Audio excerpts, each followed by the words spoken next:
यानी कि यारों हमारे गुरु जी ने वो क्या किया कि कौन का दान मांग लिया।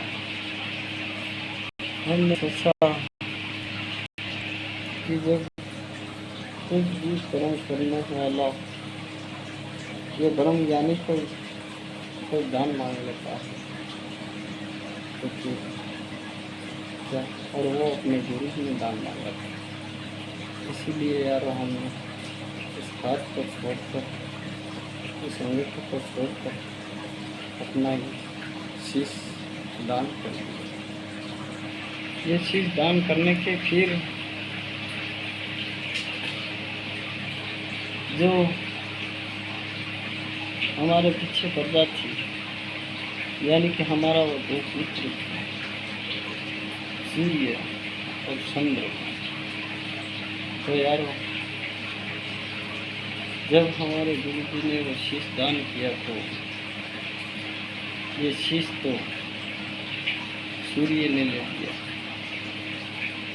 और ये धड़ चंद्रमा ने ले लिया। अब यार ये धड़ चंद्रमा ने ले लिया, ये शीश सूर्य ने ले लिया। अब उसने इस पृथ्वी पर ऐसा अलग अलग का नियम था, जबकि हिंदू भी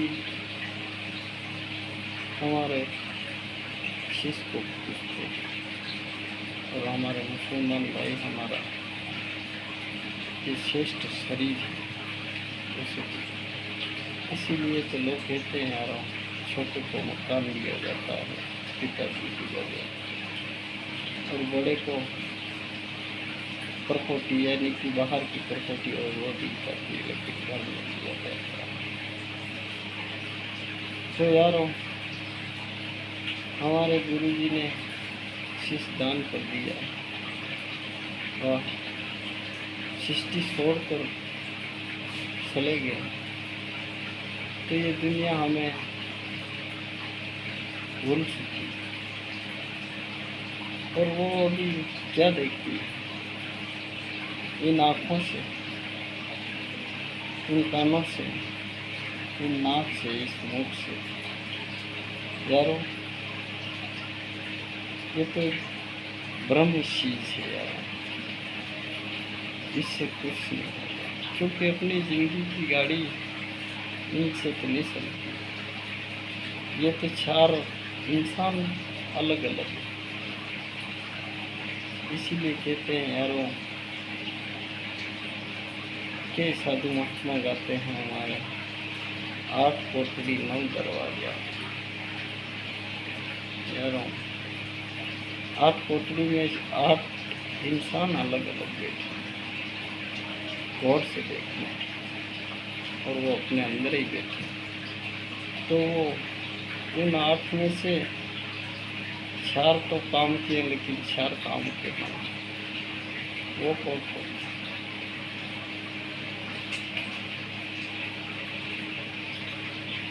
यारों वो भरोसा लायक नहीं है सारे के सारे। वो कौन है? ये कान, ये आँख, ये नाक, ये मुँह। भरोसा लायक अपने मनुष्य शरीर में कौन है यार? ये हाथ, ये पाँव अपने शरीर को ये चलाता है। अच्छी शिक्षा देनी हो तो इनको चलाना चाहिए। आँख और नाक, कान कुछ नहीं देगा, क्योंकि ये तो आँख कौन है? इसे चलाने वाला चाहिए। ये आँख, ये नाक, ये कान, ये मुंह, इनमें देखो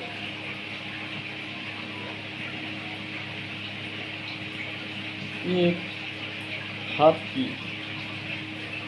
लकीर, पाँच, ये तो 4 शेले हैं, 5वां एक गुरु। ये सारा कुछ भी कर्म करे, लेकिन इस पासों को ना चाहते हुए सहारा लगाना पड़ता है, क्योंकि ये सहारा नहीं लगेगा ना कुछ नहीं। इसीलिए हमारे अंदर भी ऐसे नेम कौन है? ये नज़र है, पहली उंगली ये नज़र है, दूसरी ये कान है, ये बड़ी दूर तक सुन लेते हैं, इसीलिए इसे थोड़ा लंबा रखें। तीसरा ये नाक है हमारा, ये नाक है। और चौथा हमारा ये मुंह है। ये क्या काम करता है? सिर्फ अपने पेट का ही भोजन, ये और कुछ नहीं। इसीलिए यारो, कुछ भी कर्म करने से पहले इन चारों को काबू में करके इनसे काबू करो।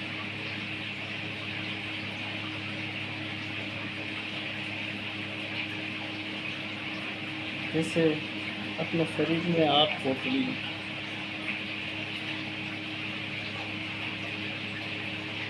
9 दरवाजा, 10 तालों लगे तो इस ताला को खोल के अपने घरों को बगाने की कोशिश करेगा। जैसे कहते हैं ना, जब भी तो लोग कहते हैं कि अल्लाह ईश्वर एक है लेकिन देखने वाले अलग है, क्योंकि लोग नहीं जानते कोई कि ईश्वर तो एक ही, फिर भी लोग अलग अलग क्यों मानते हैं? इसका फर्क है, यही तो है। इसे गौर से देखो और अच्छा कर्म करो। हाँ यार, अगर अच्छा कर्म करोगा तो ही अपना जीवन सफल है, और इसी जन्म में अच्छा कर्म करना है। अगर बुरा करोगा इस जन्म से 84 कट जाती। 84 कैसे कटेगी यार? जबकि कोई मास्टर बच्चों को शिक्षा देते हैं तो जो बच्चा शिक्षा लेके मास्टर बन जाता है उसे कहते हैं कि मास्टर बन गया, राजगादी मिल जाए। इसीलिए गुरु की वाणी और गुरु की वाणी समझ सकते हो तो तुम स्वयं गुरु के आकार में रहो। जो सारी श्रेष्ठताएं रहेगी जो गुरु में रहती है,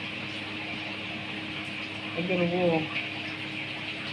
आकार इस जन्म में तुमने पार नहीं की और अपनी जिंदगी से टंगा के हार मान ली तो यारो कुछ नहीं होने वाला।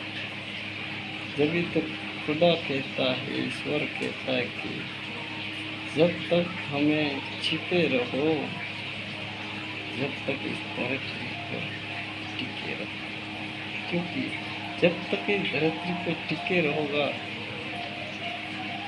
जब तक तो तुम इस हाथ पैर शरीर को चलाते रहोगे, लेकिन तुम जाने का समय आ जाएगा ना तो बस तुम्हारी राजगादी हमारे भरोसे हम चलाएंगे। जैसे तुम्हारी राजगादी को यारों, फूल डाली से खिलता है, उन्हीं डाली से खिलता है फूल, पेड़ की डाली से। और उस फूल में खुशबू कहाँ से आती है? उस पेड़ से आती है। लेकिन वो कब तक रहती है कि वो खुशबू क्या बोलती है कि जब तक तुम इस पेड़ से टूटो निगाह और जब तक अपने आप धूप से सूख के खत्म नहीं हो सकेगा, जब तक हम भी अपनी खुशबू नहीं छिपे रहे। तो यारों, अगर गुरु श्रेष्ठ और भक्ति के कारण ये जिंदगी में आए हैं तो कुछ अच्छा कर्म करते रहो, और नहीं किया वो कर लो, और करना हो करा है इसे तो भगवान स्वयं उदार करे। और यार वो समय ज़्यादा दूर नहीं रहा कि कुछ मिलने वाला। जैसे खेती बोई देते हैं ना, तो बीज तो उसी समय उगते हैं। जैसे जो भी कर्म किया है तुमने और हमने, उस कर्म का फल इसी क्षण और इसी समय मिलेगा। अपने आप से टिके रहोगा, और अपने आप से हार मान के गलत रास्ता सुन लिया तो यार कुछ नहीं मिलेगा, और 84 का पढ़ना पड़ेगा। इसीलिए हमारे गुरुदाता कहता है, अच्छा कर्म किया है वो तो 2025 से और 28 तक अच्छा कर्म किया तो वो फल लेने के लिए तैयार हो जाए। अगर बुरा कर्म किया है तो अपने पाप का बांधा सर पर उठा ले, क्योंकि वो बड़ा ही जल्दी फूटने वाला है। यानी कि 2025 से स्टार्ट। याद रखिए, अगर अच्छा कर्म नहीं किया है ना तो सर पर बांधा उठाने के लिए तैयार हो जाना। अगर अच्छा कर्म किया है तो खुल के जीना, तो हवा भी नहीं लगेगा। मेरी वीडियो को लाइक और शेयर अवश्य करना यारों, मित्रों।